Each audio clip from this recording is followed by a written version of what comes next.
श्रीमद्भगवद्गीता श्रीमद्भगवद्गीता ग्रंथाचं संक्षेपतः चिंतन आपण करत आहोत। त्यापैकी आपला हा तृतीय अध्याय चालू आहे आणि तिसऱ्या अध्यायामध्ये श्लोक नंबर 21 श्लोकाचं उच्चारण यद्यदाचरति श्रेष्ठ तत्तदेवेतरो जनः स यत्प्रमाणं कुरुते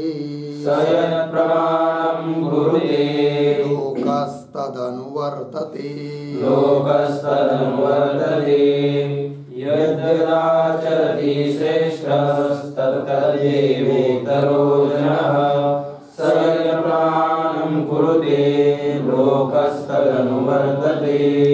पदच्छेद यद् यद् आचरति श्रेष्ठः तत् तत् एव इतरः जनः सः यत् प्रमाणं कुरुते लोकः तत् अनुवर्तते। अन्वय श्रेष्ठः यत् यत् आचरति तत् तत् एव इतरः जनः आचरति इत्यर्थः। सः यत् प्रमाणं कुरुते लोकः तत् अनुवर्तते। ठीक है, तर विचार हा चालू होता की दोन निष्ठा भगवंताने सांगितल्या, ज्ञाननिष्ठा आणि कर्मनिष्ठा अधिकार भेदानुसार। आणि हे सांगितल्यानंतर अर्जुनाला सांगितलं की तू मात्र कर्म कर, कर्म करण्यामध्येच तुझा अधिकार आहे आणि फलामध्ये अधिकार नाही, या सर्व गोष्टी सांगितल्या। आणि कर्माचं महात्म्यही सांगितलं की कर्माच्याच द्वारे जनकादिक ऋषी देखील संसिद्धीला प्राप्त झाले, हेही सांगितलं। आणि ज्ञानी महात्म्याला यद्यपि तसं पाहिलं तर कुठल्याही प्रकारचं कर्तव्य कर्म राहत नाही, का राहत नाही त्याचाही विचार झाला। तरी पण त्या ज्ञानी महात्म्याने देखील कर्म केलं पाहिजे, यद्यपि त्याच्यासाठी विधान नसलं तरी त्याने करावं असा अभिप्राय। का करावं? लोकसंग्रहासाठी त्याने कर्म केलं पाहिजे असं सांगितलं। आणि जो कोणी महान व्यक्ती असतो, मोठा व्यक्ती असतो, ज्ञानी व्यक्ती असतो, त्याचंच अनुसरण बाकीचे लोक करत असतात। आणि जर त्या मोठ्या व्यक्तीने कर्म केलं नाही, विहित कर्माचं अनुष्ठान आचरण केलं नाही तर बाकीचे लोक देखील करणार नाहीत, म्हणून देखील त्याने ते करणं आवश्यक आहे। हीच गोष्ट या श्लोकातून सांगत आहे। अन्वयानुसार अर्थ श्रेष्ठ श्रेष्ठ पुरुष, यत् यत् आचरति म्हणजे जे जे काही करतो, तत् तत् ते सर्व काही, इतरः जनः आचरति बाकीचे लोक सुद्धा तसंच आचरण करतात। बघा त्यांनी केलंय, आपण हे करायला पाहिजे असं करतात। आणखीन सह तो श्रेष्ठ पुरुष, ज्ञानी पुरुष, यत् प्रमाणं कुरुते ज्या गोष्टीला प्रमाण मानतो, ज्या गोष्टीला महत्त्व देतो, ज्या गोष्टी करत असतो, लोक देखील त्याचं अनुवर्तन करतात। आणि जर मोठ्या माणसाने चांगल्या गोष्टी केल्या नाही तर बाकीचे देखील करणार नाही, म्हणून लोक आडमार्गाला लागतील, उन्मार्गी होतील, विहित मार्गाचा त्याग करतील। तसं होऊ नये, अर्थात त्यांचा लोकसंग्रह व्हावा आणि म्हणून देखील ज्ञानी पुरुषाने कर्म केले पाहिजे हा अर्थ। ठीक, आता स्वतः भगवंत आपला अनुभव सांगतात। पुढचा श्लोक न मे पार्थास्ति कर्तव्यं त्रिषु लोकेषु किंचन नानवाप्तमवाप्तव्यं वर्त एव च कर्मणि न मे पार्थास्ति कर्तव्यं त्रिषु लोकेषु किंचन नानवाप्तमवाप्तव्यं वर्त एव च कर्मणि। पदच्छेद न मे पार्थ अस्ति कर्तव्यं त्रिषु लोकेषु किंचन न अनवाप्तम अवाप्तव्यम वर्ते एव च कर्मणि। अन्वय पार्थ, हे पार्थ, त्रिषु लोकेषु मम किंचन कर्तव्यम न अस्ति, अनवाप्तव्यम अवाप्तव्यम च न कर्मणी वर्ते एव. ठीक, भगवंत सांगतायत अर्जुनाला काय, यद्यपि तसं पाहिलं तर मला कुठलंही काही कर्तव्य राहिलेलं नाही आहे, कारण मला कर्माच्याद्वारे कोणती वस्तू प्राप्त करायची असंही राहिलेलं नाही आहे. तरी पण लोकसंग्रहासाठी जसं मी कर्म करतो तसं इतरांनी सुद्धा कर्म केलं पाहिजे. अर्थ पहा अन्वयानुसार. पार्थ त्रिषु लोकेषु, भगवंत सांगतात अर्जुनाला, हे अर्जुना, तिन्ही लोकामध्ये, स्वर्ग मृत्यू पाताळ तिन्ही लोकामध्ये, मम माझं, किंचन काहीच, कर्तव्यम न असते, काही मला करायचं राहिलेलं नाही आहे, काही मला प्राप्तही करायचं राहिलेलं नाही आहे. तेच सांगतात अनवाप्तम अवाप्तव्यम च न. अनवाप्तम याचा अर्थ लिहा अप्राप्त वस्तू. मला असं काहीच नाही आहे की एखादी वस्तू मला अप्राप्त आहे की नाही. अनवाप्तम म्हणजे अप्राप्त वस्तू. पुढे म्हटलंय अवाप्तव्यम. अवाप्तव्यम शब्दाचा अर्थ आहे प्राप्तव्यम. भगवंत म्हणतात की एखादी वस्तू मला अप्राप्त आहे आणि ती मग मला प्राप्त करून घ्यायची आहे असं काहीही नाही आहे.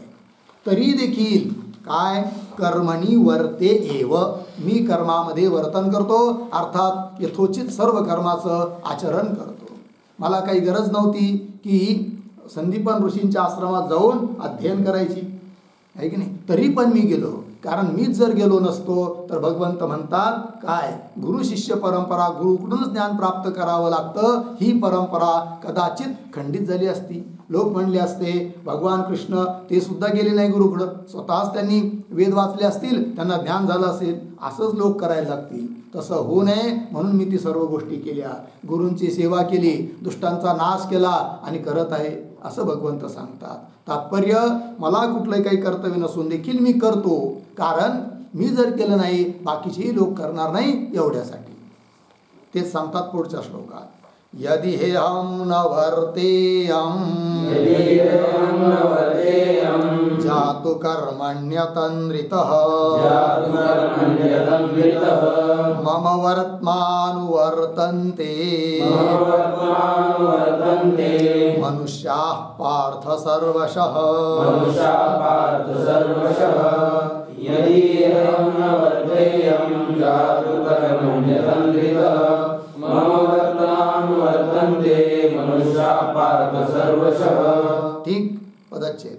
यदि ही अहम न वर्तेयम जातो कर्मणि अतन्द्रितः मम वर्त्म अनुवर्तन्ते मनुष्याः पार्थ सर्वशः. अन्वय. पार्थ, हे पार्थ, यदि जातु ही अहम अतन्द्रितः कर्मणि न वर्तेयम तर्हि मनुष्याः सर्वशः मम वर्त्म अनुवर्तन्ते. ठीक आहे, अर्थ पहा. भगवान सांगतायत, हे पार्थ, हे अर्जुना, काय की यदि जातु ही अहम अतन्द्रितः, कारण की जर कदाचित अहम अतन्द्रितः कर्मणी न वर्तेय. अतंद्रित शब्दाचा अर्थ होतो आळस न करता. भगवंत म्हणतात आळस न करता मी कर्मामध्ये वर्तन करतो, कर्माचं आचरण करतो. आणि जर मी आळस न करता आहे की नाही कर्मामध्ये आचरण केलं नाही, आळस केला, कर्मच केलं नाही, तर होईल काय, माझंच पाहून इतर लोक तशाच रीतीने कर्म करणार नाहीत असा अर्थ आहे. अतंद्रित कर्मणी न वर्तेयम, जर मी आळसरहित होऊन कर्म करत नसेल तर होईल काय, तर्हि मनुष्याः सर्वशः, सारे लोक सर्वशः संपूर्ण रूपाने संपूर्णपणाने मम वर्त्म, वर्त्म म्हणजे मार्ग, अनुवर्तन्ते अनुसरण करतात. माझ्याच मार्गाचं लोक काय करतात, अनुसरण करतात. लोकही कर्म करणार नाही, शुभ कर्म करणार नाहीत असा अर्थ आहे. त्याचा परिणाम काय निघेल पुढच्या श्लोकात. उत्सीदेयुरिमे लोका कर्म चेदहम् शङ्करस्य च कर्ता स्यामुपहन्यामिमाः प्रजाः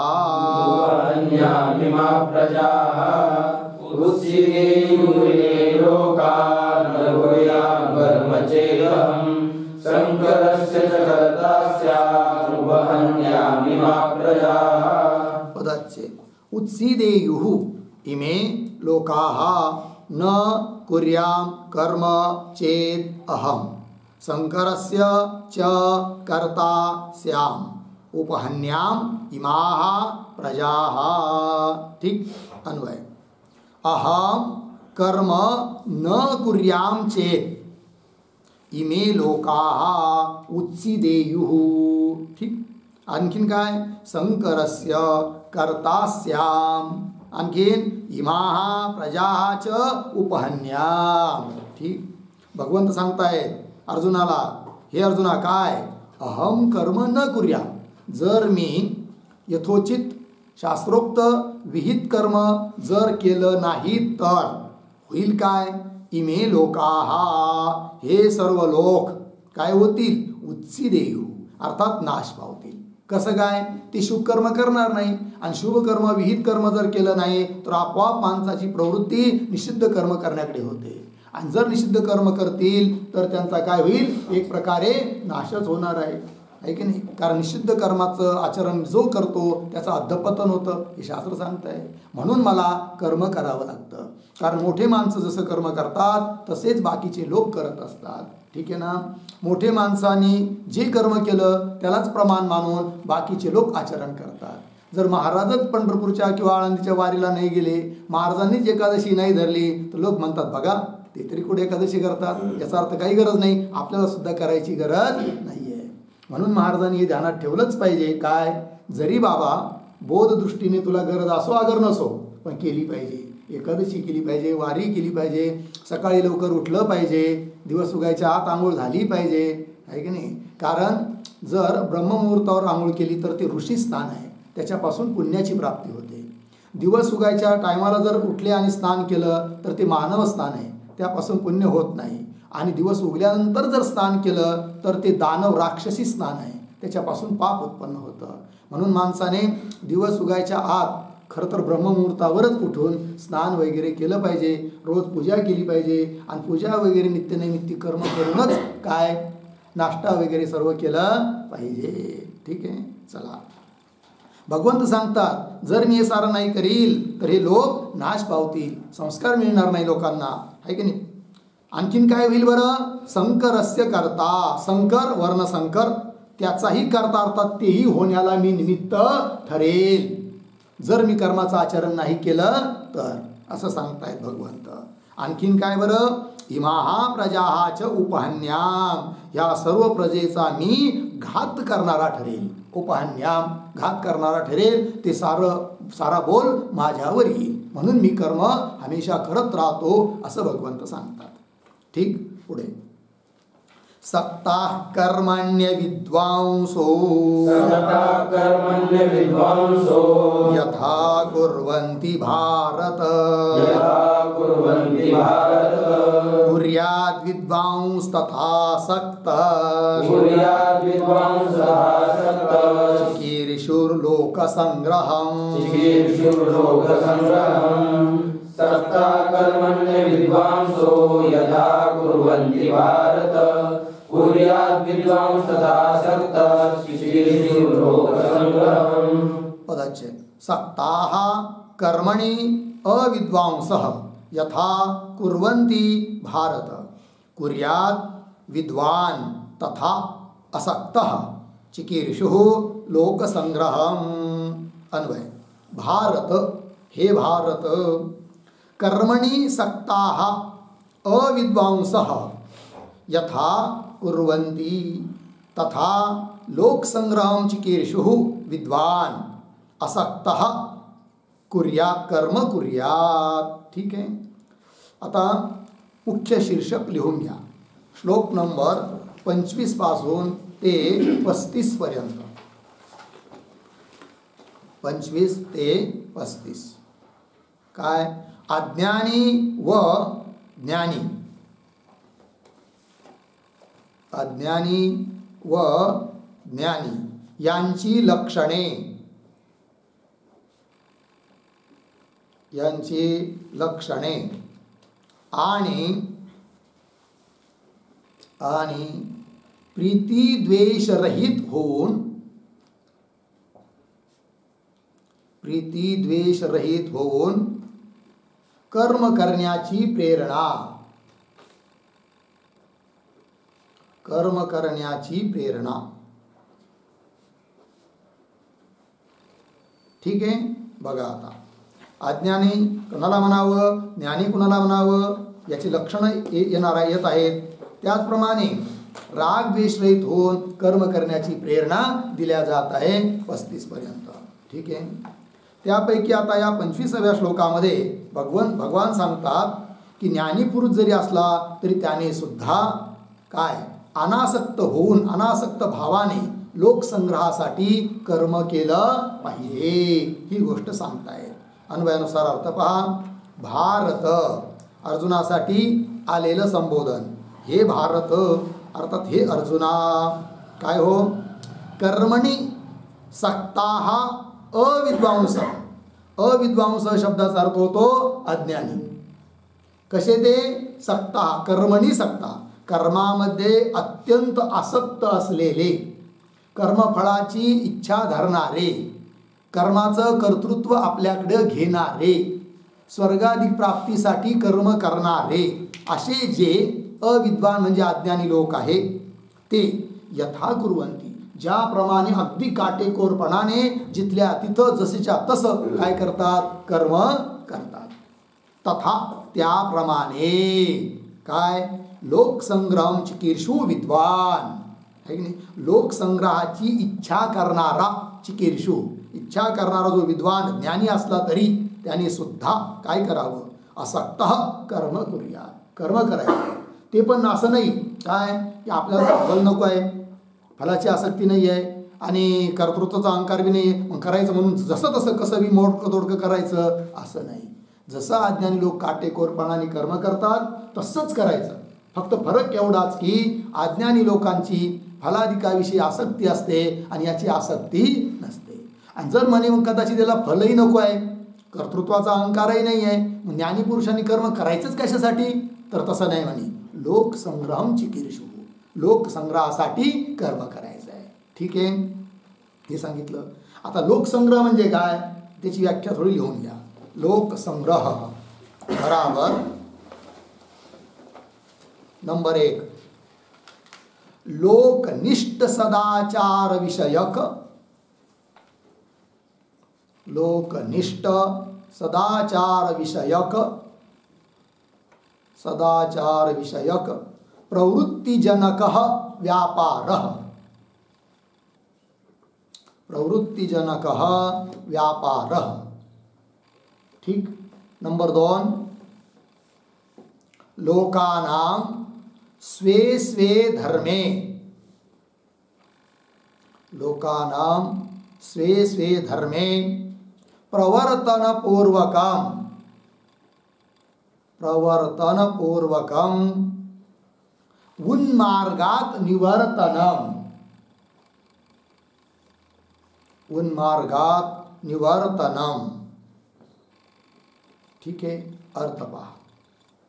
पहिल्या व्याख्येचा अर्थ लोकनिष्ठ म्हणजे लोकांच्या ठिकाणी सदाचार विषयक प्रवृत्ती उत्पन्न करणारा जो व्यापार त्याला म्हणायचं काय? लोकसंग्रह. ठीक.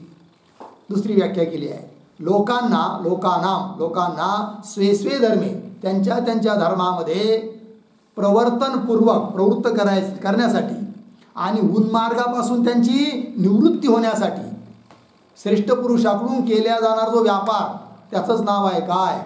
लोकसंग्रह. ठीक आहे.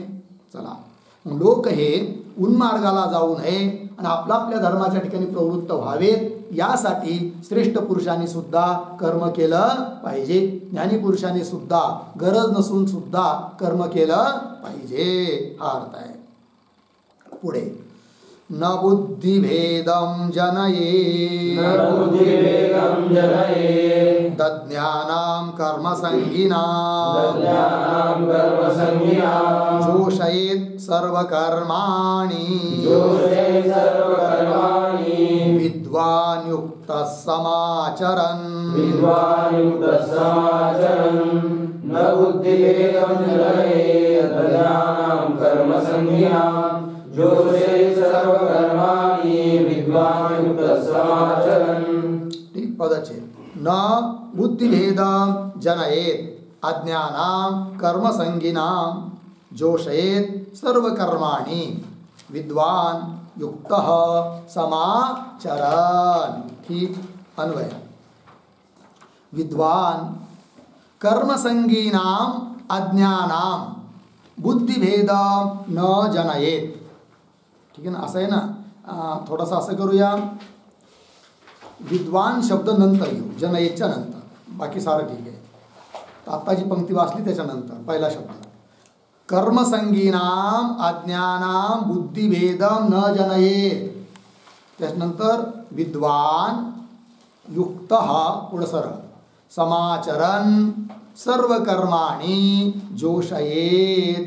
ठीक आहे, काय सांगतायत या श्लोकातून भगवान, तर जे लोक आपापल्या कर्माच्या ठिकाणी प्रवृत्त आहेत त्यांचा बुद्धिभेद करू नये, त्यांच्या बुद्धीत भ्रम उत्पन्न होईल असं करू नये हे सांगतात. बघा, कर्मसंगीनाम अज्ञानाम, कर्मसंगी म्हणजे शास्त्रविद कर्मामध्ये जे अत्यंत आसक्त झालेले लोक आहेत, कदाचित सकामकर्मी लोक आहे, आणि हा बाबा दुसरा पाहणारा निष्कामकर्मी किंवा ज्ञानी आहे. मग त्या ज्ञानाने काय करावं काय करू नये असं नाही करू, काय की अरे कर्माने काय होणार आहे, त्यातले त्यात सकाम कर्म करतायत, ज्ञानच प्राप्त करायला पाहिजे. आणि जर असं समजून तो ज्ञानी त्या बिचाऱ्या लोकांना, अज्ञानी लोकांना त्यांच्या कर्मापासून प्रवृत्त करील तर तो झाला बुद्धिभेद करणं. म्हणजे कसं काय, चांगलं सांगू राहिलं की तो ज्ञान प्राप्त करण्यासाठी तुम्ही प्रयत्न करा, कर्म करू नका म्हणून, तसं नाही आहे. त्या बिचाऱ्यांचा अधिकार जर कर्म करण्यातच आहे आणि तेही सकाम कर्म करण्यात आहे तर त्यांना तेच कर्म करू द्यावं. कारण सकाम कर्म करता करता हळूहळू ते निष्काम कर्मात येतील अंतकरण शुद्ध झाल्यावर, आणि निष्काम कर्म करून आणखीन अंतकरण शुद्ध झालं तर ज्ञान मार्गात आपोआप येणार आहे. पण आताच तुम्ही छोट्याशा वाढणाऱ्या रोपाला खोडून टाकलं तर त्याची वाढच बंद होऊन जाईल. जर त्याचा तुम्ही बुद्धिभेद केला, जर तुम्ही त्याला ज्ञानाच्या गोष्टी सांगू लागले तर तो म्हणत अरे हे काय चाललंय, मीच आत्मा मीच ब्रह्म, हे काय सांगू राहिले, त्यापेक्षा काही खरं नाही आहे, आपला आपला संसारच बरा आहे. म्हणजे ते आणखीन वाईट मार्गाला जातील, चांगल्या मार्गात राहणार नाही. म्हणून बुद्धिभेद करू नये, त्याच्या त्याच्या अधिकारानुसार जो करतो आहे त्याला ते करू द्यावं. ठीक आहे की नाही. कारण शाखाचंद्र न्यायाने आपोआप हे साऱ्या गोष्टी होत असतात, हळूहळू मुख्य लक्षाकडे हे लोक येत असतात. ठीक आहे की नाही. बंकट स्वामींच्या जीवनातली एक कथा सांगितली जाते, थोडक्यात सांगतो, वेळ नाही आहे तरी पण. कुठं ते कीर्तनाला गेले आहे की नाही, आणि त्या दिवशी लोकांनी जेवायला वाढलं, परंतु त्या दिवशी होती एकादशी. आता स्वामींना असं पंचायत पडली, आता एकादशी आहे, हे भाकरी तर खायचं नाही आहे, आणि यांनी वाढल्या भाकरी, कारण त्यांना माहितीच नव्हतं एकादशी काय आहे म्हणून. मग त्यावेळेस स्वामीजींनी भाकरी खाल्ल्या नाही, ते म्हणे मला आज खायचं नाही, म्हणे मला उपवास वगैरे असं काही ते सांगितलं. पण त्यांना सांगितलं की तुम्ही पण एकादशी धरत जा. मग एकादशी धरायची कशी, आहो म्हणे आम्ही काम करणारी माणसं आहेत, शेतामध्ये आम्हाला काम करावं लागतं, 3-3 टाईम खायला लागतं, आमच्याकडून होणं शक्य नाही उपवास करणं. अरे तसं नाही म्हणे, तुम्हाला सोपा उपाय सांगतो, हीच भाकर करायची आहे की नाही, पण त्या भाकरीला अशी गोल केली की तिला का असं मधला एवढा वाटी एवढा भाग काढून टाकायचा, गोल छिद्र करायचं, आणि ती भाकर उपवासाच्या दिवशी खायची. झाला म्हणे तुमचा उपवास. हा म्हणे हे तर सोपं आहे म्हणे, मग काय भाकर करायची जशी रोज करतो तशी, मधला एक गोल भाग काढून टाकायचा आणि ती खायची, एकादशी दिवशी आम्ही असं करीत जाऊ म्हणे. असं झालं, ते करू लागले. आणि दुसऱ्या वर्षी दुसराच कोणीतरी महाराज त्या गावाला गेला, योगायोग एकादशी, आणि त्या लोकांनी काय केलं, फराळ वाढलं ह्या महाराजाला. आता कसं फराळ वाढणार, ते आपलंच फराळ वाढणार ना. पण आता तो प्रश्न, मग तू म्हणजे असं कोण तुम्हाला एकादशी करायला सांगितली, असं कुठं असतं का म्हणे, आम्हाला बंकट स्वामी. अच्छा बरं बरं, मग ठीक आहे म्हणे. तो काही विचारा बोलला नाही, पण त्याला ते राहावलं नाही. नंतर तो बंकट स्वामी महाराजाकडे आला आणि म्हणलं महाराज मी अशा गावाला गेलो होतो आणि तुम्ही त्या लोकांना एकादशी करायला सांगितली आणि असं कुठं सांगितलं म्हणे, असं कुठं असतं का म्हणे, भाकरी खायला लावले म्हणे तुम्ही त्यांना आणि ते बी अशा पद्धतीनं. अरे तसं नाही म्हणे, त्यांना अजिबात सवय नव्हती एकादशी करायची. आता गेल्या वर्षी मी त्यांना हे सांगितलं, आता पुढच्या वर्षी मी जेव्हा जाईल तेव्हा आणखीन त्यात बदल करून हळूहळू त्यांना सांगल की बाबा रे, ज्वारीच्या भाकरी न खाताना, गव्हाच्या न खाताना तुम्ही काय करा, भाकरीच्या भाकरी करा. मग नंतर असं करता करता करता करता त्यांना उपवास करायला लावायचा आहे. एकदमच सांगितलं तर केलं असता का त्यांनी? नाही. म्हणून तात्पर्य सांगायचं काय, जो जे कर्म करतो आहे आपल्या अधिकारानुसार त्याचा बुद्धिभेद करू नये. कळलं की नाही? हा अर्थ आहे. विद्वान कर्मसंगीना, शास्त्रविद कर्माच्या ठिकाणी आसक्त असणारे जे अज्ञानी लोक त्यांचा बुद्धिभेदम न जनयेत, बुद्धिभेद करू नये, त्यांच्या बुद्धीत भ्रम पाडू नये, अर्थात त्यांची कर्माविषयी अश्रद्धा उत्पन्न करू नये. हा अर्थ न जनयेत. मग काय करावं? विद्वान अर्थात ज्ञानी पुरुषाने युक्त म्हणजे समाहित चित्ताने अगदी अंतर्मुख राहून कर्म करत राहावं. समाचरण सर्व कर्मानी, सर्व कर्म आपण स्वतः करायचे आणि जोशयेत म्हणजे बाकीच्या लोकांकडून सुद्धा कर्म करवून घ्यायचे. हा अर्थ आहे. बुद्धिभेद करायचा नाही. लागला अर्थ? पुढे प्रकृते क्रियमाणानि गुणैः कर्माणि सर्वशः अहंकार विमूढात्मा कर्ताहमिति मन्यते. प्रकृते क्रियमाणानि गुणैः कर्माणि सर्वशः अहंकार विमूढात्मा कर्ताहमिति मन्यते. प्रकृतेः क्रियमाणानि गुणैः कर्माणि सर्वशः अहंकार विमूढात्मा कर्ता अहम इति मन्यते. ठीक अन्वय. प्रकृतेः गुणैः कर्माणि सर्वशः क्रियमाणानि. ठीक. अहंकार विमूढात्मा अहम कर्ता इति मन्यते. ठीक आहे. मूढ पुरुषाचं लक्षण भगवंत सांगतात या श्लोकातून. ठीक आहे. काय आहे हो? तर प्रकृते हे गुणही, प्रकृती जी माया तिचे जे गुण, त्या गुणांच्या द्वारे कर्माणी सर्वशः सर्व प्रकारचे कर्म केल्या जातात. प्रकृती आपल्या गुणाच्या द्वारे सर्व कर्म करून घेते.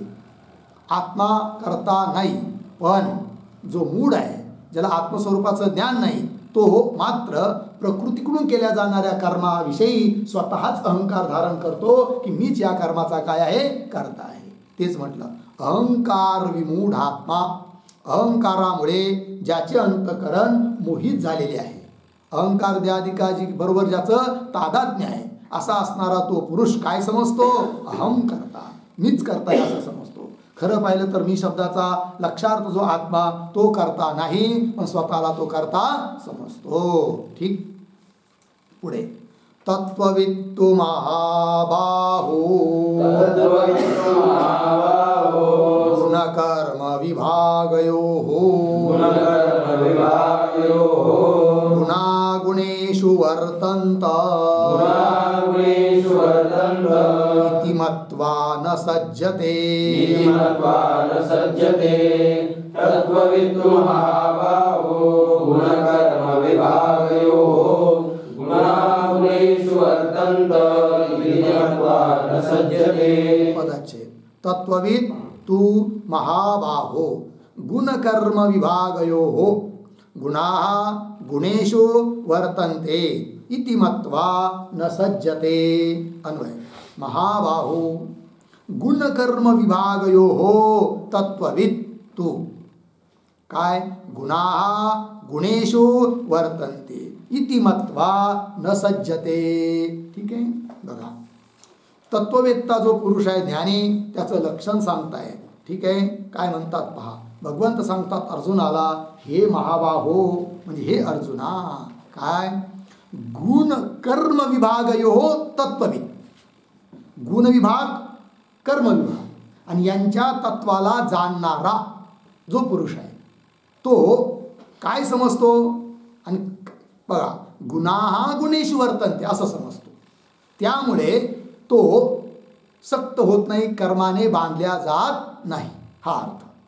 आता काय आहे, गुण विभाग काय आहे, कर्म विभाग काय आहे आणि त्याचा तत्ववेत्ता म्हणजे नेमकं काय हे जाणून घ्यायचं आहे. त्या अगोदर इथं जो एक शब्द आलाय गुणाहा, त्याचा अर्थ लिहा. इंद्रियात्मक गुण, गुण म्हणजे इंद्रियात्मक गुण. ठीक आहे. पुढे आलाय गुणेशो. गुणेशु याचा अर्थ लिहा विषयात्मकेषु गुणेषु.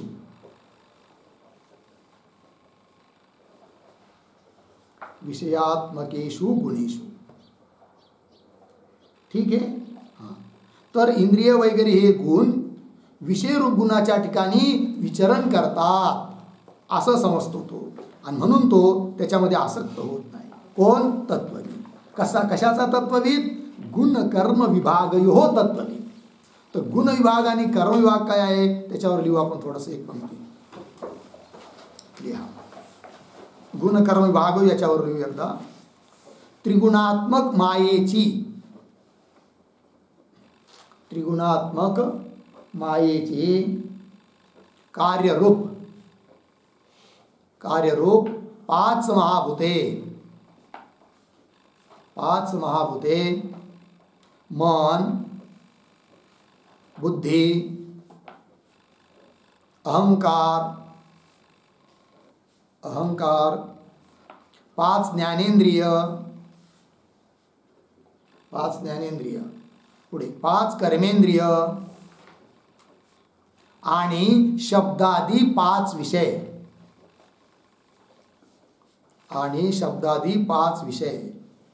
या सर्वांच्या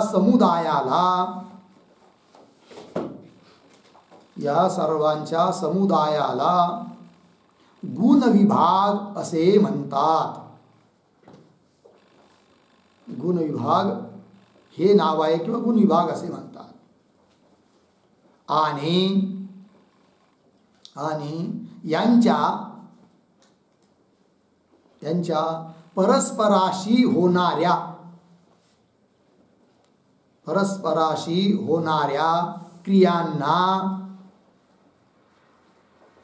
क्रियांना कर्म विभाग हे नाव आहे. कर्म विभाग हे नाव आहे. ठीक आहे. बघा, तर मन, बुद्धी, पाच महाभूत, ज्ञानेंद्रिय, कर्मेंद्रिय सर्व यांचा जो समुदाय याला म्हणायचं गुण विभाग, आणि त्यांची जी परस्परामध्ये क्रिया घडते त्याला म्हणायचं कर्म विभाग. लागलं एवढं. आता श्लोकामध्ये पद आलेलं आहे काय? तत्वविद, त्यांच्या तत्वाला जाणणारा. तर त्यांचं तत्व जाणणं म्हणजे नेमकं काय त्याच्यावर एक वाक्य. गुण विभाग व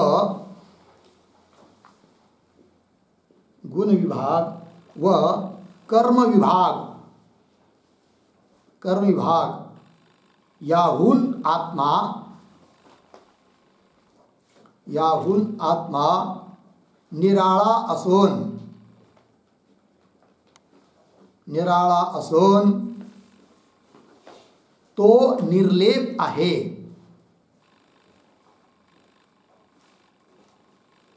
तो निर्लेप आहे. आणि तो आत्माच माझं स्वरूप आहे असे जाणणे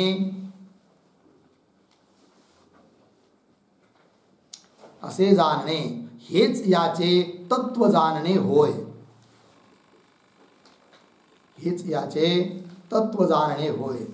ठीक आहे.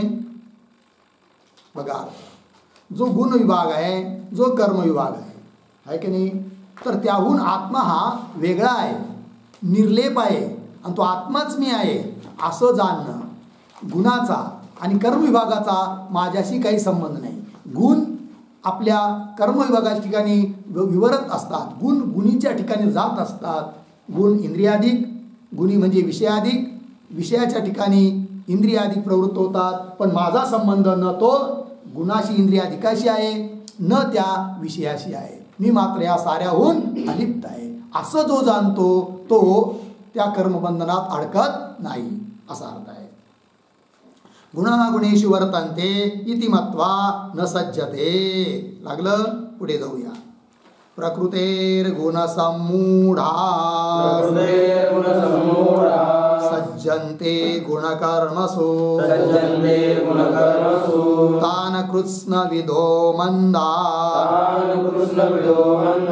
कृत्स्नविन्न विचालयेत्. प्रकृतेर्गुणसम्मूढा सज्जन्ते गुणकर्मसु तान् कृत्स्नविदो मन्दान् कृत्स्नविन्न विचालयेत्. पदच्छेद. प्रकृतेः गुणसम्मूढाः सज्जन्ते गुणकर्मसु तान् अकृत्स्नविदः मंदान् कृत्स्नवित् न विचालयेत्. अन्वय. प्रकृतेः गुणसम्मूढाः गुणकर्मसु सज्जन्ते. ठीक. कृत्स्नवित् तान् अकृत्स्नविदः मंदान् न विचालयेत. ठीक आहे. जो ज्ञानी पुरुष आहे, जो जाणता पुरुष आहे, त्याने अज्ञानी लोकांना कर्मापासून विचलित करू नये असं सांगतात या श्लोकातून. बघा काय, प्रकृते हे गुणसम्मूढा, प्रकृतीच्या मायेच्या गुणाने जे मोहित झालेले लोक आहेत ते गुणकर्मसु सज्जनते, गुण आणि कर्म यात आसक्त होत असतात. ठीक आहे. सकाम बुद्धीने कर्म करत असतात, करू द्या. मग काय करावं, ज्ञानीपुरुषाने कृत्स्नवित.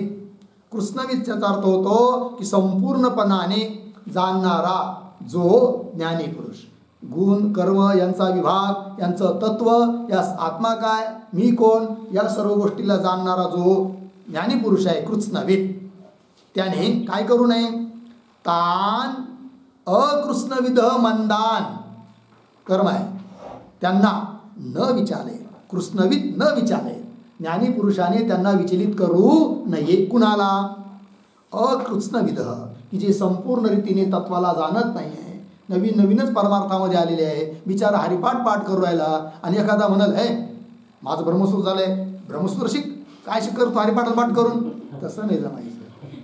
तो बिचारा घरी पळून जाईल, पुन्हा इकडे पाहणार सुद्धा नाही. कळलं की नाही. म्हणून विचलित करायचं नाही आहे. उलट त्याला सांगायचं नाही नाही, रोज हरिपाठ म्हणला पाहिजे, हरिपाठ पाठ कर, नुसता माऊलीचाच नाही, काय नाथ रायांचा सुद्धा हरिपाठ पाठ असला पाहिजे, भजनी मालिका पूर्ण पाठ असली पाहिजे, गीता पूर्ण पाठ असली पाहिजे, कमीत कमी साऱ्या संतांची मिळून कमीत कमी 1000 अभंग पाठ असले पाहिजे आणि प्रस्थांतरी झालेली असली पाहिजे, तरच तू कीर्तन करण्याचा सुद्धा अधिकारी असं सांगितलं पाहिजे. कळलं की नाही. चला.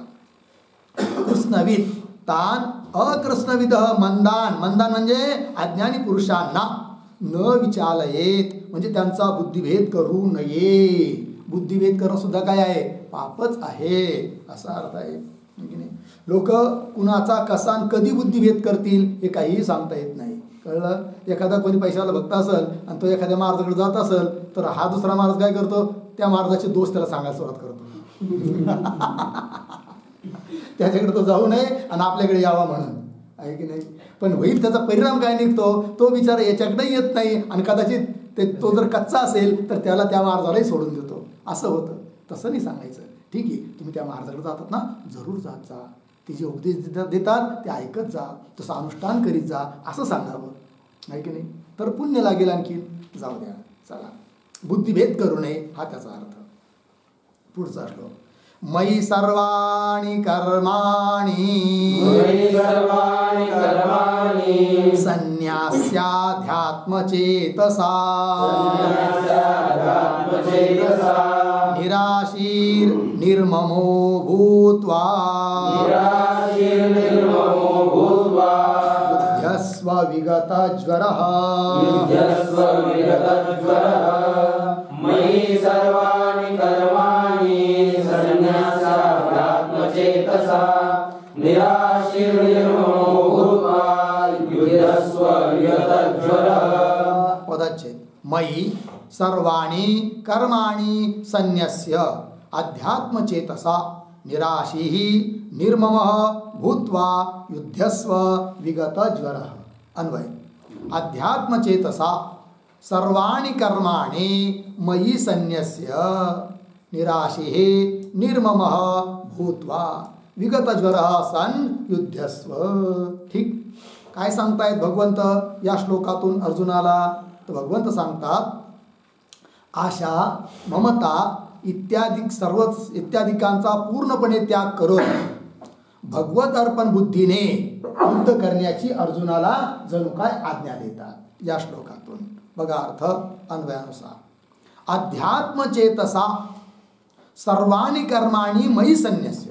भगवान सांगतात अर्जुनाला अध्यात्मचेतसा. अध्यात्मचेतसा या शब्दाचा अर्थ लिहा विवेक बुद्ध्या. विवेक बुद्ध्या. विवेक बुद्धीने काय कर? सर्वाणि कर्माणि, सर्व कर्म कर, परंतु ते सर्व कर्म मयि संन्यस्य, ते सर्व कर्म मला तू अर्पण कर. संन्यस्य म्हणजे माझ्या ठिकाणी अर्पण कर, मला अर्पण कर. आणि अर्पण करून काय? निराशी म्हणजे आशा रहित हो, फलाची आशा धरू नको. निर्ममः ममत्व धरू नको, ममत्व सोडून दे. निर्ममः भूत्वा. आणखीन विगतज्वर. विगतज्वर शब्दाचा अर्थ होतो संताप रहित. संताप रहित, शोक रहित होऊन तू काय कर? युद्ध कर. असं युद्ध करण्याची प्रेरणा देतात भगवंत अर्जुनाला. पुढे ये मे मतमिदं नित्य मनुतिष्ठन्ति मानवाः श्रद्धावन्तो न सूयन्तो मुच्यन्ते तेऽपि कर्मभिः.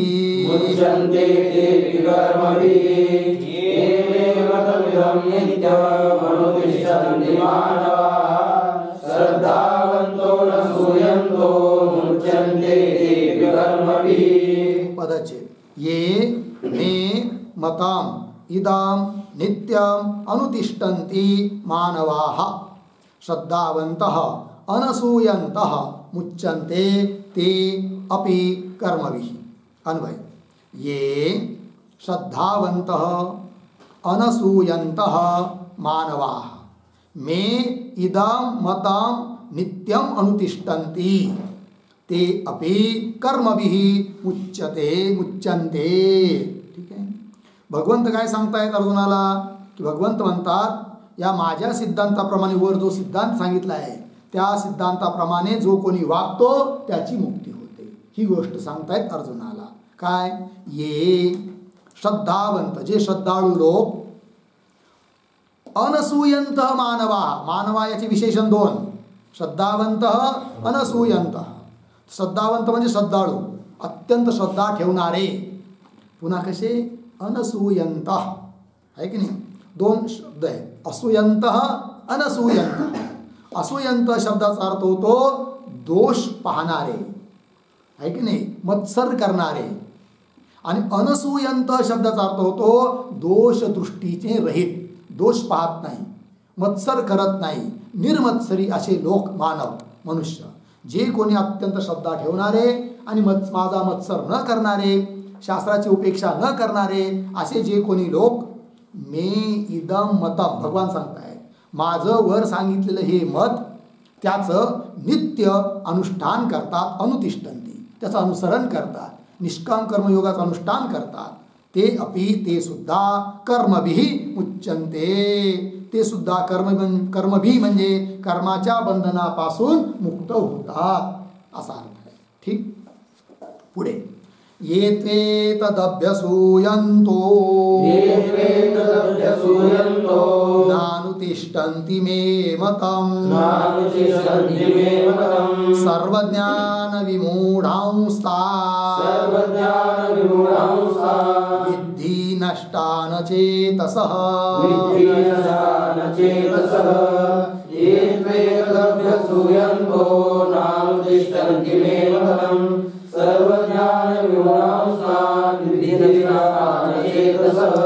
पदच्छेद. ये तू एतत् अभ्यसूयन्तः न अनुतिष्ठन्ति मे मतम् सर्वज्ञान विमूढान् तान् विद्धि नष्टान् अचेतसः. अन्वय. ये तो अभ्यसूयन्तः मे एतत् मतम न अनुतिष्ठन्ति तान सर्वज्ञान विमूढान अचेतसः नष्टान विद्धी. ठीक. बघा वरच्या श्लोकामध्ये काय सांगितलं की जे कोणी भगवंताच्या सिद्धांताप्रमाणे वागतात, आचरण करतात ते मुक्त होतात. आता त्याच्या विरुद्ध भगवंताच्या सिद्धांतानुसार जे वागत नाही, आचरण करत नाही, त्यांची अधोगती होते असं सांगतात. आता अर्थ पहा अन्वयानुसार. ये तू जे लोक, जे कोणी लोक कसे अभ्यसूयंत, वर म्हटलं होतं अनसूयंत, दोषदृष्टी न करणारे. इथं म्हटलं आहे अभ्यसूयंत म्हणजे निंदा करणारे, दोष पाहणारे, भगवंताला सुद्धा आणि शास्त्राला सुद्धा, साधू संताला सुद्धा नाव ठेवणारे असे जे लोक. आणि कसे पुन्हा मे एतत् मतम न अनुतिष्ठन्ति. भगवान म्हणतात की माझं हे मत, त्या मताचं अनुष्ठान करत नाही, त्यानुसार वागत नाही, त्याचं अनुसरण करत नाही. मग त्यांचं काय होतं बरं? तर तान सर्व ज्ञान विमूढान, असे ते लोक आहे की जणू सर्व प्रकारच्या ज्ञानाविषयी ते मूढ आहेत, मोहित आहेत, काहीच त्यांना कळत नाही. पुन्हा कसे आहेत ते अचेतस. अचेतस म्हणजे अविचारी लोक आहे. आणि असेचे लोक ते जणू काय नष्ट झालेले आहे असं तू समज. नष्टान विद्धी, ते नाश पावतात असं तू समज, असं भगवंताने अर्जुनाला सांगितलं. पुढे सदृशं चेष्टते स्वस्या प्रकृतेर्ज्ञानवानपि प्रकृतिं यान्ति भूतानि निग्रह किं करिष्यति.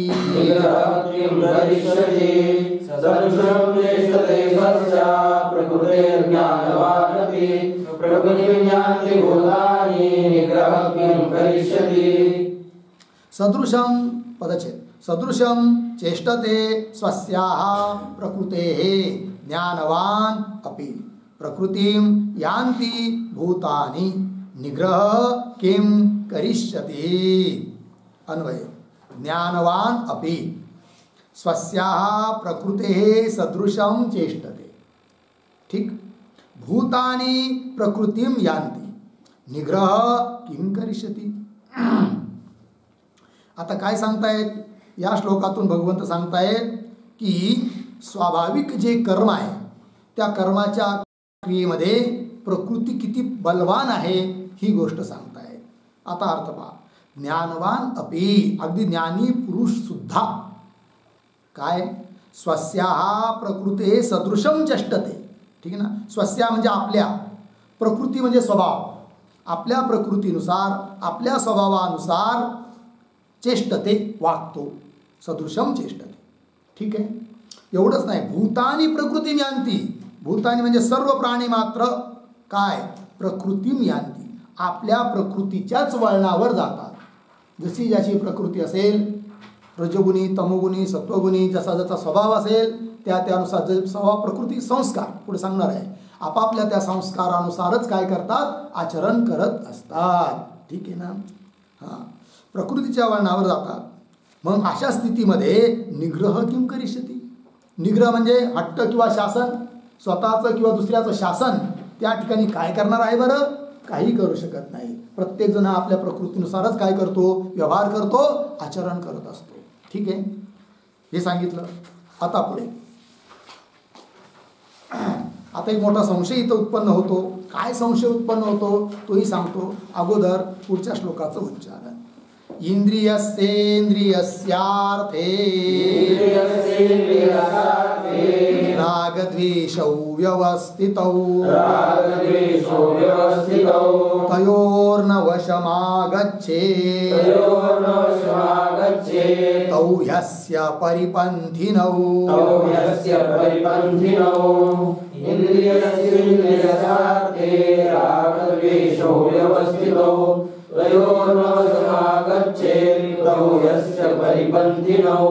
पदच्चे इंद्रियस्य अर्थे रागद्वेषौ व्यवस्थितौ तयोः न वशम् आगच्छेत् तौ हि अस्य परिपन्थिनौ. ठीक आहे. अन्वय इंद्रियस्य इंद्रियस्य अर्थे रागद्वेषौ व्यवस्थितौ. ठीक. मग अशा स्थितीमध्ये ज्ञानी काय तयोः वशम न आगच्छेत. ऐक ना, अध्यारोध घेतले ज्ञानी तयोः वशम न आगच्छेत. का तौ ही अस्य परिपंथिनौ. ठीक आहे. अर्थ पहा. रागद्वेषाच्या वशीभूत होऊ नये असं सांगतायत या श्लोकात. पण पहिल्या श्लोकात याच्या वरच्या श्लोकात काय सांगितलं की प्रत्येक प्राणी हा अगदी ज्ञानी सुद्धा आपल्या स्वभावानुसार आपल्या प्रकृतीनुसार काय करतो वर्तन करतो. मग तिथं निग्रह काय करणार आहे, शासन काय करणार आहे की नाही असं सांगितलं. मग आता यावर एक शंका उपस्थित होते. जर सर्वच प्राणी आपल्या प्रकृतीनुसारच जर वागणारे आहेत तर कोणता असा प्राणी आहे की जो आपल्या प्रकृतीने रहित आहे. कोणती प्रकृती त्याला आहे, स्वभाव आहेच आहे. प्रकृतीने रहित तर कोणीच नाही आहे. मग अशा स्थितीत जर प्रत्येक प्राणी हा आपल्या स्वभावानुसार आपल्या संस्कारानुसारच जर वागणारा असेल, वर्तन करणारा असेल तर पुरुष प्रयत्न जे तुम्ही एवढ्या मोठ्या अट्टहासाने सांगितले इंद्रियाचा निग्रह करावा, अमुक करावा, तमुक करावा, त्याचा काय उपयोग. किती तुम्ही निग्रह करण्याचा प्रयत्न केला तर इंद्रिय आपल्या विशेष ठिकाणी जाणारच आहे. कारण तुम्हीच सांगितलं की प्रकृतीनुसारच प्रत्येक मनुष्य आचरण करत असतो. पुरुष प्रयत्नाला व्यर्थता येईल, पुरुष प्रयत्नाला काही विषय राहणार नाही. आणि त्यामुळे त्या निग्रहाचं आहे की नाही इंद्रिय निग्रह वगैरे या साऱ्या गोष्टी का सांगणारं जे शास्त्र आहे त्याला सुद्धा काय येईल अनर्थक येईल. विधिनिषेध सांगणारं शास्त्र निरर्थक ठरेल. म्हणजे कसं काय करायचं आता हा प्रश्न आहे. तर त्याला सांगतात भगवंत या श्लोकातून काय की वरचा श्लोक तेही बरोबर आहे. आपापल्या प्रकृतीनुसार आपापल्या स्वभावानुसार व्यवहार होणार, पण काही गोष्टी आपल्या हातात आहे. त्या कोणत्या तर प्रत्येक इंद्रियाचा जो विषय त्या विषयाविषयी एकतर राग तरी त्यात बसलेला असतो नाही तर द्वेष तरी बसलेला असतो. इष्ट विषय असेल त्याच्याविषयी राग असतो आहे की नाही, अनिष्ट विषय असेल त्याच्याविषयी द्वेष असतो. एखादा स्तुती करणारा समोर आला त्याच्याविषयी माणसाला प्रीती असते, निंदा करणारा समोर आला त्याच्याविषयी द्वेष असतो आहे की नाही. मग काय तर राग आणि द्वेष करायचे नाही हे आपल्या हातात आहे, ते करू नये.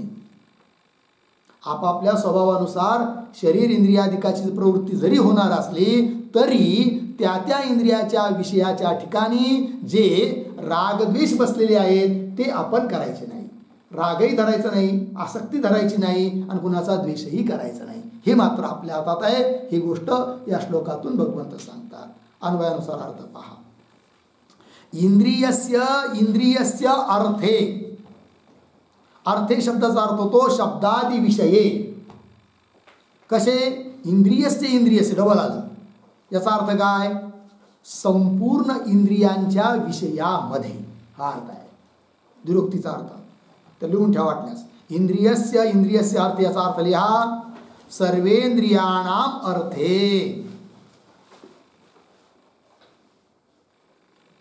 सर्वेंद्रियाणाम अर्थे बराबर शब्दादी विषये. शब्दादी विषये सप्तमी. प्रत्येक इंद्रियांचा जो विषय आहे त्या विषयाच्या ठिकाणी काय हो पुढे पहा. अन्वया राग द्वेषौ व्यवस्थितौ. राग आणि द्वेष हे व्यवस्थितौ. व्यवस्थितौ शब्दाचा अर्थ लिहा अवश्यम भाविनौ. अवश्यम भाविनौ अवश्य रूपाने असतात राग किंवा द्वेष. राग द्वेष याच्यावर लिहून ठेवा. इष्टे राग अनिष्टे द्वेष. इष्टे राग अनिष्टे द्वेष. इष्ट वस्तूच्या बाबतीत राग म्हणजे प्रीती असते आणि अनिष्ट वस्तूच्या बाबतीत द्वेष असतो. अवश्य रूपाने असतात. अशा स्थितीत ज्ञानी पुरुषांनी काय करायचं तयोः वशम न आगच्छेत. तयोः रागद्वेषयोः. रागद्वेषाच्या वशीभूत व्हायचं नाही, त्यांच्या अधीन जायचं नाही, त्यांना महत्त्व द्यायचं नाही, अर्थात रागद्वेष करायचे नाही. हे सर्व मायामायेचं कार्य आहे. कुणाविषयी राग नाही, कुणाविषयी द्वेष नाही. आणि या सर्वांचा मी द्रष्टा साक्षी या सर्वाहून अलिप्त आहे असा ज्ञानी पुरुषाने निश्चय करून राहायचं असा अर्थ. वशम न आगच्छेत, कारण तौ राग द्वेषौ हि अस्य परिपंथीनो, ते राग आणि द्वेष या ज्ञानीपुरुषासाठी काय आहेत? परिपंथी आहेत. परिपंथीनो म्हणजे काय? लिहा त्याचा अर्थ. श्रेयो मार्गस्य विघ्नकर्तारौ, श्रेयो मार्गस्य विघ्नकर्तारौ, ठीक आहे ना. जो श्रेय मार्ग आहे, कल्याणाचा मार्ग आहे, त्यामध्ये विघ्न करणारे आहेत, परिपंथी आहेत, आडवे येणारे आहेत, जणू काही शत्रुरूप आहेत. म्हणून त्यांच्या अधीन व्हायचं नाही, हे मात्र आपल्या हातात आहे. ठीक आहे. पुढे श्रेयान् स्वधर्मो विगुणः परधर्मात् स्वनुष्ठितात् स्वधर्मे निधनं श्रेयाः परधर्मो भयावहः.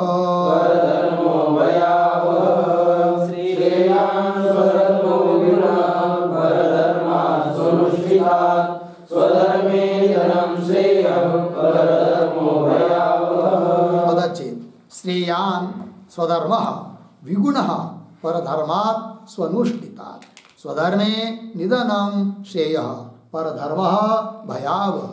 अन्वय स्वनुष्ठितात् परधर्मात् विगुणः स्वधर्मः श्रेयान्.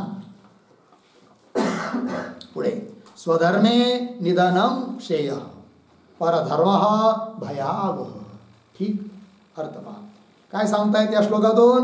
स्वधर्माचं जर आपण पालन केलं तर त्यात आपलं कल्याण आहे, आणि परधर्माचं जर अनुष्ठान केलं तर त्यातून हानी आहे. ही गोष्ट सांगतात भगवंत या श्लोकातून.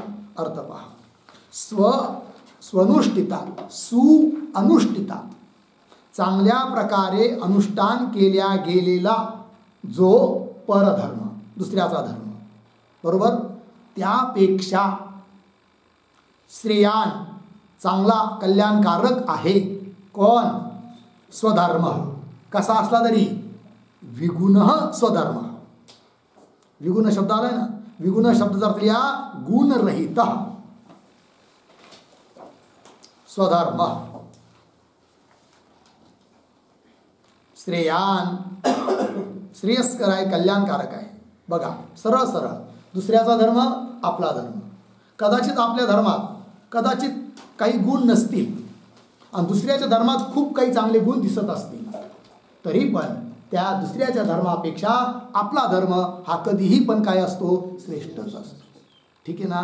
घरी तयार केलेली आपल्या आईने किंवा पत्नीने भाकर भाजी आणि हॉटेलचं जेवण, जरी हॉटेलचं जेवण सुगंधित दिसत असलं आणि आकर्षक असलं तरी त्यापेक्षा 1000 पटीने चांगलं आहे घरी बनवलेलं भोजन. कारण हॉटेलचं तुम्ही जेवण केलं तर तुमची प्रकृती बी ठीक राहणार नाही, तुमचे संस्कारही बिघडतील, कारण ते विकत घेतलेलं अन्न आहे. ठीक आहे. आणि पुन्हा ते पुऱ्या वगैरे तळतात ना, 2-2 महिने तेल बदलत नाही. कदाचित त्यात बेंडकी पडली तर काढून फेकतात, तेल फेकीत नाही, आणि तेच आपण खातो, आहे की नाही. म्हणून परधर्म भयावह आहे, आपला धर्मच चांगला आहे. माऊलीने फार सुंदर दृष्टांत दिले आहे ज्ञानेश्वरी. दुसऱ्याची बायको किती गोरी गोमटी असली, स्वतःची कुरूप असली तरी तीच चांगली आहे, दुसऱ्याची नाही. कळलं? हां. स्वनुष्ठितात परधर्मात विगुण स्वधर्म श्रेयान. एवढंच नाही, स्वधर्मे निधनम श्रेय. आपल्या धर्माचं आचरण करत असताना कदाचित मृत्यू झाला तरी ते देखील आपल्यासाठी कल्याणकारकच आहे. पण परधर्म भयावह. दुसऱ्याचा धर्म हा कसा आहे? अत्यंत भयावह आहे, हानिकारक आहे, अधोगतीला नेणारा आहे. कळलं? पुढे अर्जुन उवाच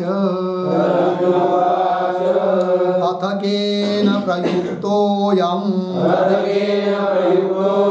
पापं चरति पुरुषः अनिच्छन्नपि वार्ष्णेय बलादिव नियोजितः.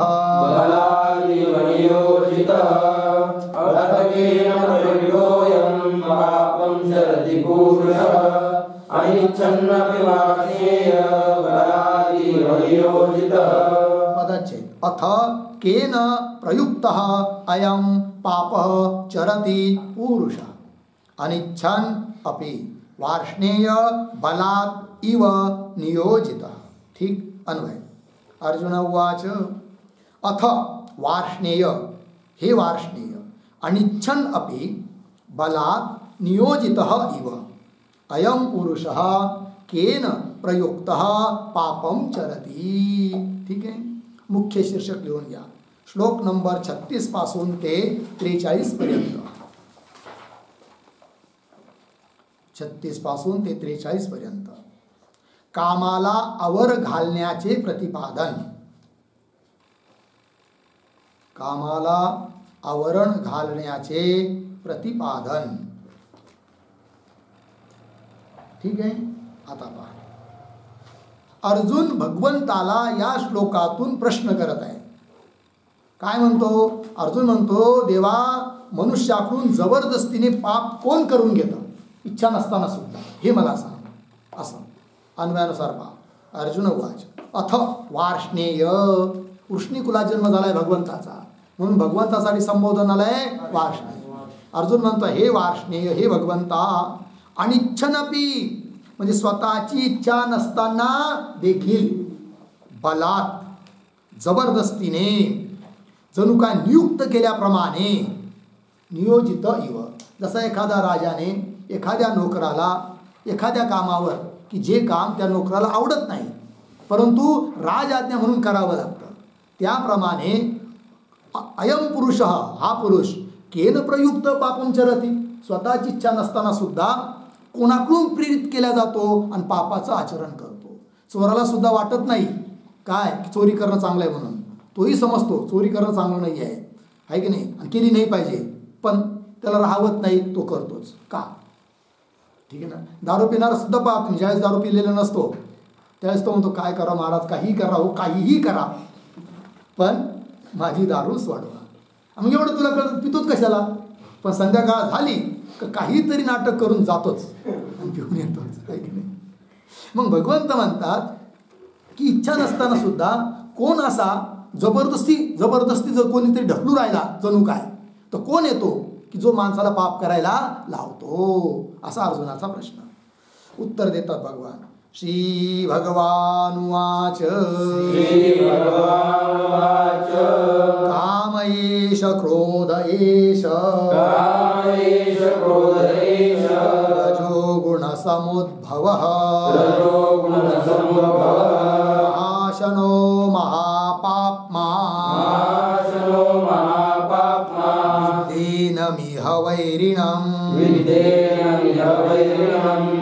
कामेश क्रोधेश रजो गुण समुद्भवः महाशनो महापाप्मा विद्धेनमिह वैरिणम्। पदच्छेद कामः एषः क्रोधः एषः रजो गुण समुद्भवः महाशनः महापाप्मा विद्धि एनम् इह वैरिणम्। अन्वय रजोगुण समुद्भवः महाशनः महापाप्मा एषः कामः एषः क्रोधः इह एनम् वैरिणम् विद्धि।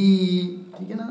भगवंत अर्जुनाच्या प्रश्नाचं उत्तर देतात काय, तर जबरदस्तीने पाप करण्यासाठी प्रवृत्त करविणारा कोण आहे? काम आहे, काम, हे सांगतात। कसा आहे तो काम? अन्वयानुसार अर्थ, त्या कामाची काही विशेषण दिले आहेत। रजोगुण समुद्भवः 1, महाशनः 2, महापाप्मा 3, असा हा काम आहे की नाही। रजोगुण समुद्भव, रजोगुणापासून ज्याची उत्पत्ती होते, काम इच्छा आहे की नाही, बलवत्तर इच्छा भोग भोगण्याची, तर ते जो काम आहे कुणापासून उत्पन्न होतो? रजोगुणापासून। पुन्हा कसा आहे तो? महाशन, महान आहे अशन खाणं ज्याचं, म्हणजे महान खादाड, म्हणजे कसं काय, कितीही त्याला भोग दिले तरी तो तृप्त होत नाही, कळलं की नाही। एखाद्याला खूप लाडू आवडत असले 4-5 किलो लाडू दिले, खाईल पोटभर, तेवढ्यापुरतं म्हणाल आता तृप्त झालो आता नको, पण पुन्हा 4-5 दिवसांनी म्हणेल चला राव लाडू खायची लई इच्छा झाली आहे, जाऊच एकदा, आहे की नाही, तृप्त होत नाही। महाशना। आणि पुन्हा कसा आहे? महापाप्मा, महापातकी आहे, खूप मोठे मोठे पातक करायला लावतो. कोण? हा काम अत्यंत खादाड आहे, महापातकी आहे हा काम. आणि काम पूर्ण झालं नाही तर त्याचंच रूपांतर होतं कुणात? क्रोधामध्ये. म्हणून हे काम आणि क्रोध हे माणसाला काय करतात? जबरदस्तीने पाप करायला लावतात. ठीक आहे. आणि म्हणून अर्जुना त्यांना काय समज? इह म्हणजे या विषयाच्या ठिकाणी विषयामध्ये बसलेले हे काम आणि क्रोध एनम वैरिणम विद्धी, यांना तू वैरी समज, शत्रू समज, काम आणि क्रोधांना, असा अर्थ आहे. पुढे धूमेना व्रियते वह्निर् यथादर्शो मलेन च यथोल्बेनावृतो गर्भः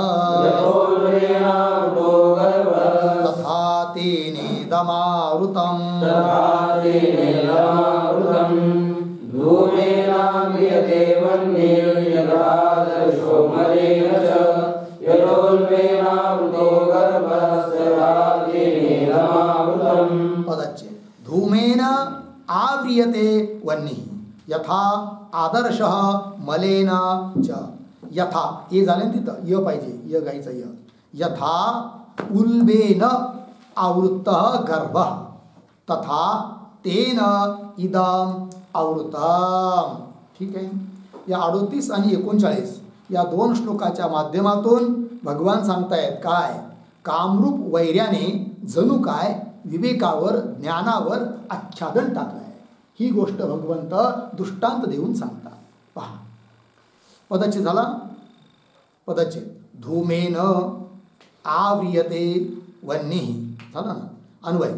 यथा धूमेन वह्निः 1, मलेन आदर्श 2 आव्रियते. आणखीन दृष्टांत. यथाच गर्भः उल्बेन आवृत्तः तथा तेन इदम आवृत्तम्. ठीक आहे. अर्थ पहा. 3 दृष्टांत दिले आहे की ज्याप्रमाणे धूमाने वह्नी काय आहे? आव्रियते, झाकल्या जातो. खूप आपण अग्नी पेटवला, खूप धूर निघतो, कधी कधी छोटासा अग्नी दिसत पण नाही, म्हणून जणू काय धूमाने अग्नी झाकून टाकला आहे. 1. मलेन आदर्श, मल म्हणजे धूळ, आदर्श म्हणजे आरसा. आरशावर खूप धूळ बसली तर जणू काय त्या धुळीने आरशाला काय केलं आहे? झाकून टाकलं आहे. प्रतिबिंब त्याच्यात व्यवस्थित पडू देत नाही. आणखीन दृष्टांत दिला आहे. गर्भ उल्बेन आहे की नाही? गर्भ उल्ब, उल्ब शब्दाचा अर्थ होतो गर्भवेष्टन, अर्थात जरायू, मराठीमध्ये जार आहे की नाही? जारामध्ये काय असतो? ते गर्भ बालक झाकलेलं असतं. 3 दृष्टांत.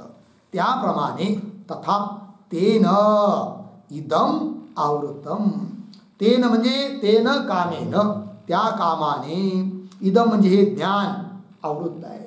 काम मनात हृदयात उत्पन्न झाला की तुमचं ज्ञान विज्ञान सारं समाप्त होऊन जातं.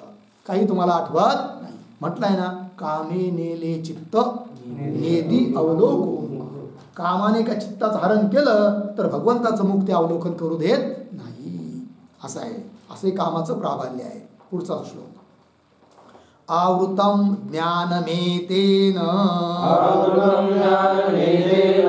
ज्ञानिनो नित्यवैरिणा कामरूपेण कौन्तेय दुष्पुरेणानलेन च.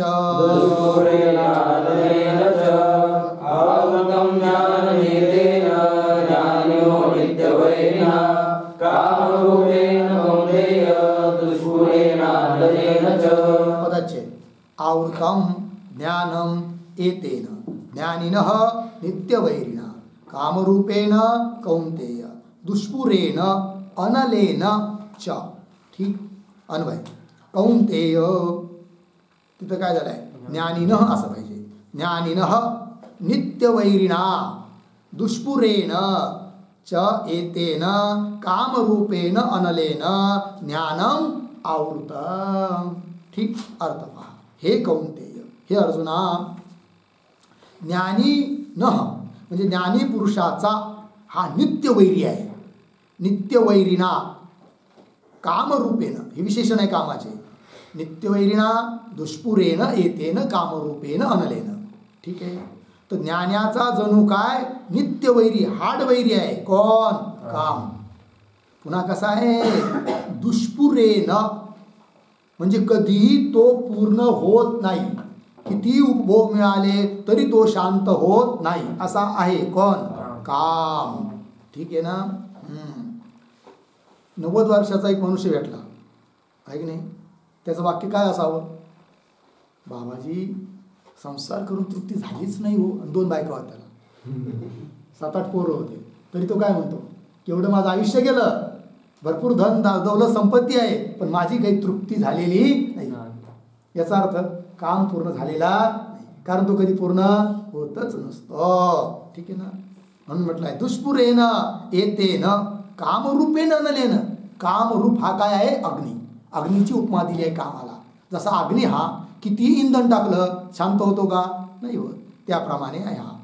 इंधने निमाला अग्नी गोटे आहे ना अनलेन. आणि अशा त्या कामरूप अग्नीने ज्ञानम आवृत्तम ज्ञानाला झाकून टाकलेलं आहे. ठीक आहे. चला पुढे. इंद्रियाणि मनोबुद्धी रस्याधिष्ठानमुच्यते एतैर्विमोहयत्येष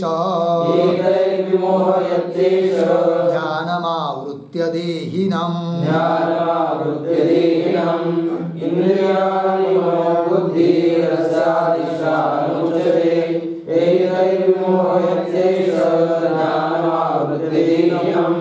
ठीक पदच्छेद. इंद्रियाणि मनः बुद्धिः अस्य अधिष्ठानम् उच्यते एतैः विमोहयति एषः ज्ञानम् आवृत्य देहिनाम्. अन्वय. इंद्रियाणि मनः बुद्धिः च अस्य अधिष्ठानम् उच्यते एतैः ज्ञानम आवृत्य एषः देहिनाम विमोहयती. ठीक आहे. काय सांगताय त्या श्लोकातून कामाचं राहण्याचं ठिकाण आश्रय कुठं राहतो हा काम हे सांगतायत. तर सांगतायत इंद्रियाणी इंद्रियांच्या ठिकाणी हा काम राहतो आहे. मनाच्या मनामध्ये राहतो आहे बुद्धीमध्ये राहतो आहे की नाही. बुद्धी अस्य अधिष्ठान अस्य कामस्य अधिष्ठान वस्तिस्थान राहण्याचं ठिकाण.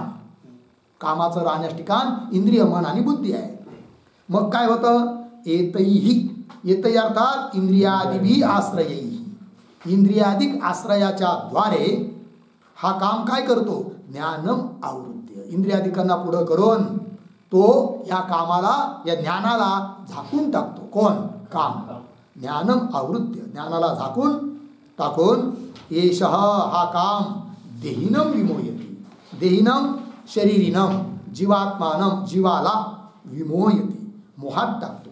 अनेक प्रकारच्या मोहामध्ये पाडतो कोण हा काम. ठीक आहे ना. इच्छा होत राहते आता हे पाहिजे आता ते पाहिजे आता ते पाहिजे. आता शिक्षण झालं आता नोकरी पाहिजे नोकरी झाली आता लग्न झालं पाहिजे लग्न झालं आता घर बांधलं पाहिजे घर बांधलं आता मुलं झाले मुलांचं शिक्षण झालं पाहिजे. एक एक एक एक एक काम वाढत राहतो. काम हा कधीच समाप्त होत नसतो. ठीक आहे ना. म्हणून कामाच्या मागे जायचं नाही. तो अत्यंत हार्डवैरी आहे. आवश्यक वस्तूची जेवढी शरीराला जरूरत आहे तेवढ्याच वस्तू जवळ ठेवायच्या बाकीचा काम करायचं नाही आणि पूर्ण मन बुद्धी चित्त भगवंताकडे लावलं पाहिजे. ठीक आहे असा अभिप्राय. पुढे चला. तस्मात्त्वमिन्द्रियाण्यादौ नियम्य भरतर्षभ पाप्मानं प्रजह्येन ज्ञान विज्ञान नाशनम्. तस्मात्त्वमिन्द्रियाण्यादौ नियम्य भरतर्षभ पाप्मानं प्रजह्येन ज्ञान विज्ञान नाशनम्. पदच्छेद. तस्मात् त्वं इंद्रियाणि आदौ नियम्य भरतर्षभ पाप्मानं प्रजहि ही एनं ज्ञान विज्ञान नाशनम. ठीक आहे. अन्वय. तस्मात् भरतर्षभ हे भरतर्षभ त्वं आदौ इंद्रियाणि नियम्य ज्ञान विज्ञान नाशनम एनं पाप्मानं प्रजहि. ठीक. बघा आता असा काम आहे, कामाचं एवढं प्राबल्य आहे हे वर सांगितलं. मग आता काय करावं साधकाने, तर भगवंत सांगतात अर्जुनाला उद्देश करून काय, की इंद्रियांना वशीभूत करून कामाला मारून टाक असं सांगतायत ह्या श्लोकातून. अन्वयानुसार अर्थ. तस्मात एवढं कामाचं प्राबल्य आहे म्हणून तो ज्ञानाला झाकून टाकतो, ज्ञानाकडे जाऊ देत नाही, आवरण करतो. म्हणून हे भरतर्षभ, हे अर्जुना, तू आदव म्हणजे सर्वात अगोदर काय कर, सुरुवात कुठून कर, इंद्रियाणी नियम्य, इंद्रियांचं नियमन कर. कारण कामाचं राहण्याचं ठिकाणच कोण आहे, इंद्रिय आहे. आणि त्या इंद्रियाधिकांना घेऊनच काम पुढं पळत असतो. म्हणून सर्वात अगोदर तू इंद्रियांचं काय कर, नियमन कर. म्हणजे त्यांना त्यांच्या विषयाकडे जाऊ देऊ नको. नियम्य. आणि नंतर ज्ञान विज्ञान नाशनम एनम, ज्ञान आणि विज्ञानाचं नाश करणारा हा जो काम आहे, एनम कामम, या कामाला कसा आहे तो, पापमानम आहे की नाही, पापी आहे हा काम. म्हणून प्रजही शब्दाचा अर्थ होतो त्याचा पूर्णपणाने तू त्याग कर, नाश कर. कुणाचा, कामाचा. सर्वात अगोदर इंद्रियांचा नियमन कर आणि मग त्याचा नाश कर. कारण तो काम कसा आहे माहिती आहे, ज्ञान विज्ञान नाशनम, ज्ञान आणि विज्ञान यांचा नाश करणार आहे.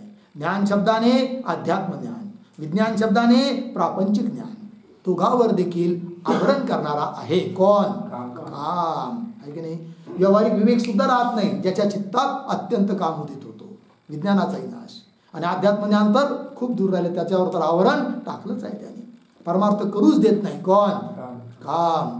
इथं बघा ना तुम्ही, लोकांना म्हणा अहो चला की 1 महिनाभर पाठबीट ऐकू मस्त जाऊ, अरे आलो असतो पण मला वेळच नाही, सुट्टी भेटत नाही, ड्युटी चालू असते, हे काम असतं ते काम असतं, 1 दिवस सुद्धा कोणी यायला तयार नाही.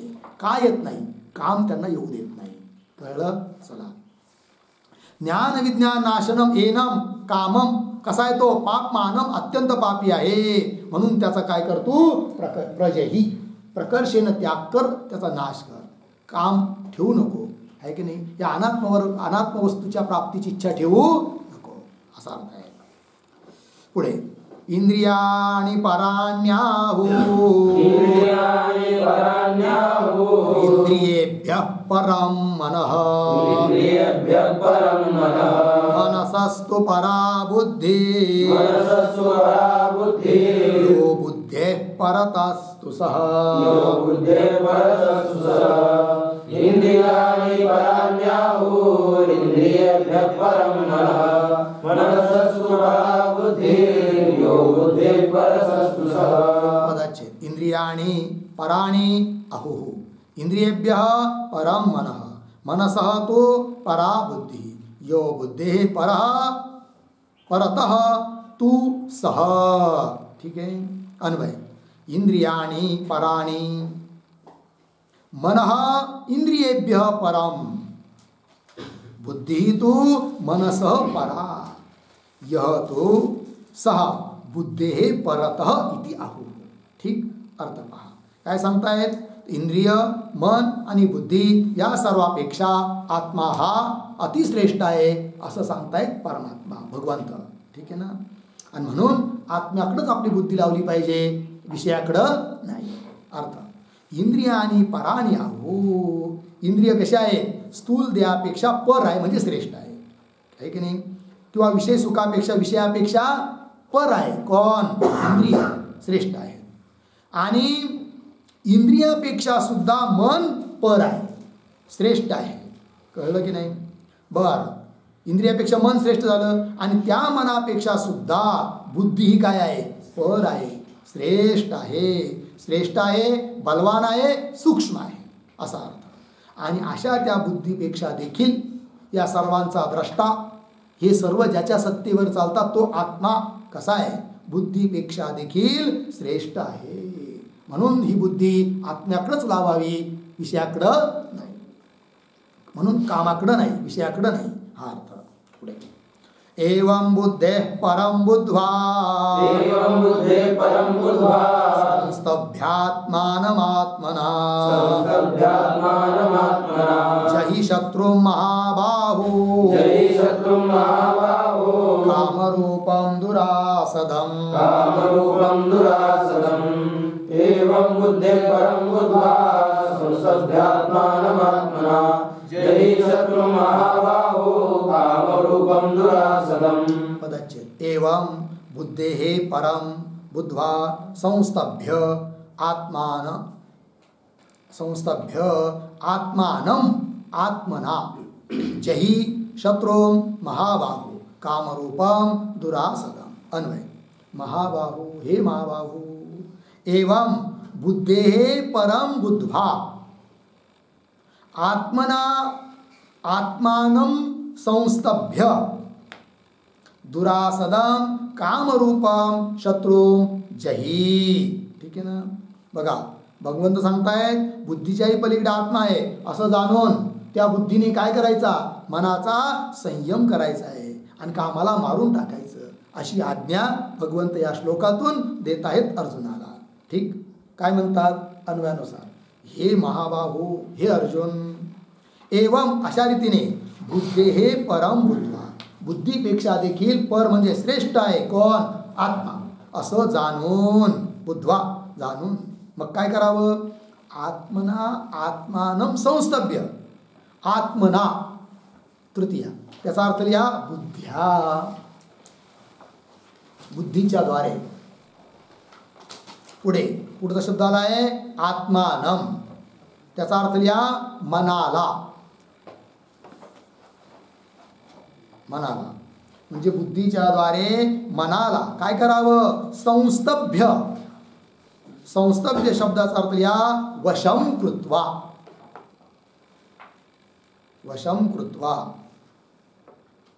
ठीक, म्हणजे बुद्धीच्या द्वारे मनाला वशीभूत करून काय करावं, दुरासदम कामरूपम शत्रुं जही.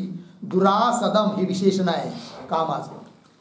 दुरासदम शब्दाचा अर्थ लिहा दुर्जयम म्हणजे जिंकण्यास अत्यंत कठीण असा जो कामरूप शत्रू आहे त्याचं काय करावं, जही म्हणजे त्याला कामरूप शत्रूला ठार मारून टाकावं हा अर्थ झाला.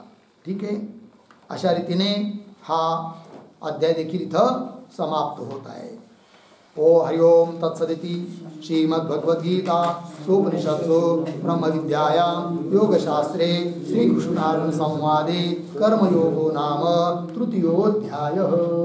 अशा रीतीने तिसरा अध्याय या ठिकाणी समाप्त होतो. पुढचा विचार आपण ओम पूर्णमदः पूर्णमिदं पूर्णात् पूर्णमुदच्यते पूर्णस्य